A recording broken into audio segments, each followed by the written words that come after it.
everyone. Welcome, welcome. This is my very first live, so hopefully it's going to work right. So let's get right into it. A few days ago, I posted 4 reasons why your intuition may be giving you bad advice. The first reason was bad connection, and I talked about that in a post a couple days ago, which you can find on this page. And today we're going to talk about the second reason, which is sometimes you have a strong desire for something and it's actually blocking your own inner voice. So let's talk about that and what you can do about it. So if you really, really want something, you sometimes won't hear what your inner voice is saying. It's kind of like when you ask all your friends for advice and don't take that advice, even though it's good advice, because you've already got it in your head exactly what you want to say or what you want to do. This is also a reason that people will go from place to place getting advice, whether it's a psychic or a therapist or a business consultant or a friend or relative, and they're really looking for somebody who's going to agree with them rather than looking for an objective opinion. So if your mind is made up, you're not really going to hear your inner voice because you're going to just ignore it. Also, sometimes you will flip the situation around in your head. So if your inner voice is saying no, you might say, well, really, it doesn't mean no, really, it just means maybe. Or let's say you're looking for a job and your inner voice is saying, no, don't do that job. You might say, no, they're talking about this other job. Really, the job that I want to take is good, but my inner voice is confused and it's talking about this other one over here. Same with relationships. A person could be giving you all the signals that they don't want to have a relationship with you or the kind that you want to have. And instead of just accepting that and taking the signals from both the person and your inner voice, you might keep making excuses, flip it around. I did this when I was a kid. I don't know if you remember, but most of us had our little crushes when we were 9, 10, 11 years old. And I had one little boy in particular that I absolutely adored, and he didn't really like me all that much, which happens, right? So if we would pass in the hall and he would look my way, I would be like, oh, he looked at me. This must mean that there's hope. This must mean that he kind of sort of likes me. And it's just silly looking back, but that's what you do as a kid, and we do that as adults too. We take signals way out of proportion sometimes because of what we want, instead of listening to our own guidance and also listening to watching the obvious.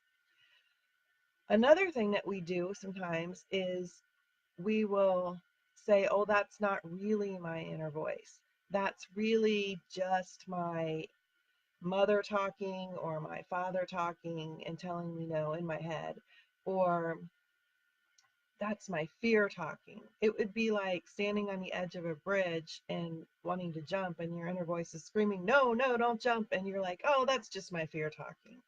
I need to go jump because that's just my fear. That's not really my inner guidance that's trying to save my life. And we do that a lot. So, how do you work through that, and how do you start listening to your voice and paying heed to it instead of getting lost in all of these um, kind of false things or static or your own self getting in your own way? Well, we talked about the other day practice, and practice is really, really important for this.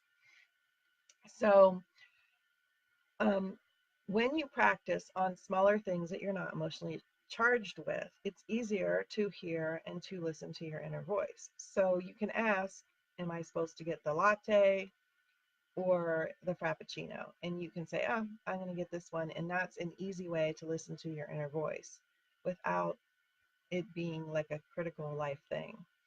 You can also practice on decisions you're going to make, bigger decisions, but then not make those decisions right away.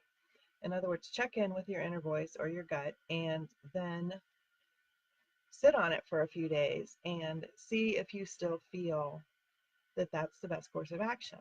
The other thing you can do is write about it. And writing is important because it actually puts it into the physical, right? It puts it into the physical, and you can actually look at it and make it visual and think about it on an outer level instead of just trying to wrestle with your intuition and your inner voice. And another thing is stop asking everyone. You don't need 30 different opinions about especially simple things, but even with more complex things, you know in your heart what you want, and you and your inner voice have everything you need to figure it out. You don't need to ask all these opinions from people, and certainly stop going from people to people to try to find opinions that agree with you. You don't need anyone to agree with you. You just need to agree with yourself. Which brings me to the next point, conflict.